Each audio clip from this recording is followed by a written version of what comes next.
But we are now going to focus on a story that is making the papers today, and it's surrounding Manchester United and their CEO Richard Arnold.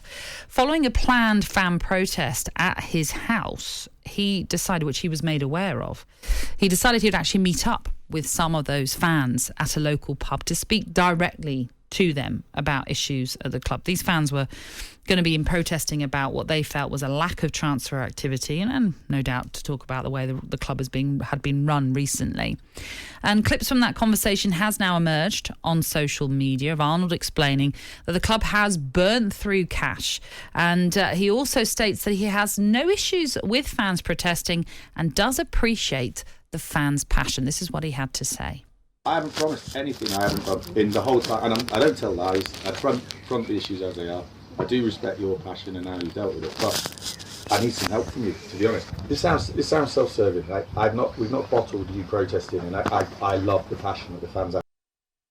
Okay, so you might be wondering why the sound was a bit funny with that one. It was sort of like underhand, shall we say, undercover, the way it was recorded on a mobile phone. But having said that, Richard Arnold did go and meet these fans, so he might well have thought that this could have been recorded, and that's why it's emerged as it has. But he went on to say, I'm not here to defend Joel Glazer himself, although the fans, of course, have been protesting against the Glazers.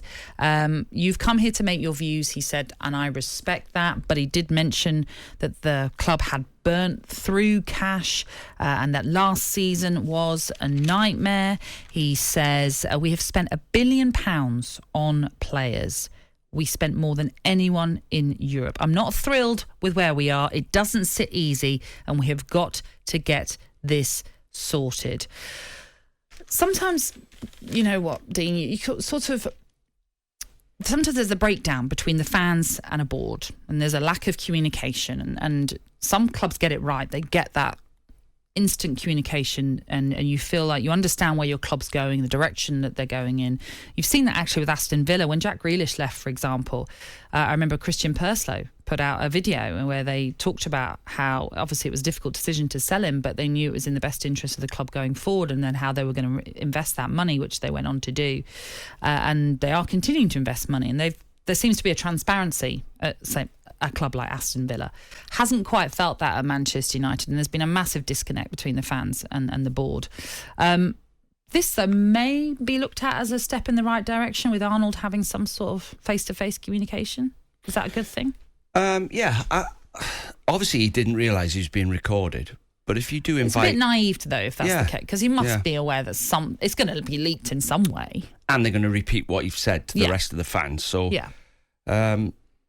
at least he's faced up to the fans, and he spoke to them and tried to explain. Mm-hmm. But when you look at it, I've said this before, if the generals and the colonels can't get it right, the soldiers can't win the war, which basically means if it's not right at the top, it eventually works its way to the shop floor, which is the football pitch. So if above you the chain of command is not right at some point, right to the top, so then you point the finger at the owners who are right at the top, but their answer is, we've spent £1 billion, so you can't really point the finger at them too much. There is a excuse for them that, hang on a minute, we've spent more than everybody else, we give you the money, you've just not spent it very well. So then go down the chain of command. Who have you employed to actually communicate with the manager and the director of football and talk about the signings? So I can only assume that was Ed Woodward that was in that position. Mm-hmm. And then it works its way down to the director of football, and Darren Fletcher's got a job there now. I've got to say, Nat, there are people crawling into football from all angles because that's where the money is. If all the money was in rugby, they'd be crawling into rugby with laptops, so that not actually football people and earning an absolute fortune out of football and haven't got a clue what they're doing. And they've managed to get into football clubs and work their way up the chain, and they've got a job on £500,000 a year. And they hide behind ridiculous mistakes.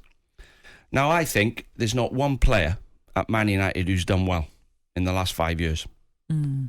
Ed Woodward is in charge of the signings. You could say Fernandes has done, but he ain't won anything. You could say De Gea. he ain't won anything. He's had his bad spells. He's on 100 and what is it? Oh no, he's on 300 grand a week. Yeah. Something ridiculous. I think he'd be gone if anybody paid him more. But he's part of the problem. I know he's done well last season, but I just think they've signed players who haven't done very well, and it's ended up on the pitch. Look what you get on the pitch. You get a group of players that. How can Man United be bottom of the running stats? Like bottom of the running stats. When Alex Ferguson was manager, that would be... I mean, he wouldn't have dreamt that could possibly happen. He's got Giggs and Beckham, the two wingers who run up and down. The two fullbacks, Irwin, Gary Neville, run up and down. Scholes, Nicky Butt, run. The players just worked harder than everybody else. To have a team on the pitch that aren't working hard, the fans must be... cringing. I feel sorry for the fans watching when you see him you watch Liverpool's front three and Man City's pressing. I mean, that's not hard to work. So there's been lots of mistakes made. They've wasted £1 billion on players who've come into the club not really that bothered to play for Man United and ended up leaving for next to nothing. It can only happen to Man United. They sign a player for 90 million, they give him away for nothing twice. Well, the good news from this conversation is that Arnold revealed that Erik ten Hag will have funds for a summer spree as the club look to get back in some shape or form of being the club that in the late 90s was the pinnacle, in the 90s even, was the pinnacle of English football for a long time. He has said that, for example, the future for investing in a new stadium and for that sort of stuff, like a £250 million training ground, well, we have got something to do. We've got to get investors in. So despite the fact that the Glazers have put in £1 billion of transfer money, they still need more money because they're not going to be able to upgrade their stadium or improve their training ground as things stand. But although that's a negative, the good is that Erik ten Hag will have some money to spend in this summer as he looks to rebuild Manchester United. Well, this is something. Players. Well, it's the culture. Well, that's an interesting point that you make, and I know we were talking about it in the break, and I mentioned there Manchester United at one stage were looked upon as the best club in the world, and it may still be looked upon that by many in terms of what they've done in their past and obviously what they earn. But they're not winning anything at the moment, and that's the problem that they find themselves in. But they've always been a club, I've spoken about this before, who just seem very slow to react to many, many things. You talk about fine margins in football. Well, we've seen many clubs now have a sporting director or director of football, a technical director, whatever it is you want to call them, have been in place for years. Well, Manchester United have only just started to think that's something that they need to go down. You've even seen set-piece specialists being brought in at clubs before.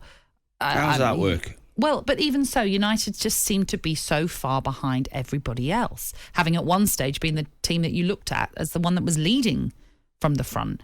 They have fallen so far behind everybody else. I remember when I was playing for Wales, Mark Hughes was playing for Man United and Clayton Blackmore. I remember Mark saying to me, the club's getting like bigger and bigger. You know, he said, do you know we've got like a warehouse the size of a football pitch with what you call the stuff that they sell in the shop, like everything, just the shirts, stock, all the stock. Shirts, yeah, and merchandise. So they sell 2 of them a week. 2 the warehouses size of that twice. Oh, wow. Yeah, he said this. I remember Liverpool's club shop was a porter cabin. They were that at the time. They were that far ahead of Liverpool, yeah. and it's gone full circle. And Liverpool now are like they're getting. Liverpool are getting. I always thought Man United was the biggest club in the world. Barcelona. Man United, but Liverpool are getting bigger and bigger and bigger as well. But that's all down to success, isn't it? Yeah, as well. Yeah, but I mean, before the Man United fans come on and start saying he's done well. If you go to Man United as a player and you leave after 5 years, and I never watched one game of football, I'd say to you, how do you think you've done in your 5 years? If you can't tell me you've won something, you haven't done very well. If you play for Man United, you're expected to win something. Ask Gary Neville to show you his medals, and he'll have a massive cabinet full of medals. I'd say, you must have done well at Man United. Yeah, I did. I won all this. I don't think are there any players there? They won the Intertoto Cup, Europa League. They've won. It's equivalent. I don't think any of them have done well in the last 5 years. Unless they can tell me, look, I've won. Because Man United, to do well, you've got to win things. Well, yeah, the last sort of trophies, as you mentioned, the Europa League and the League Cup, but were in 2017. So it has been a long time indeed since they've won anything.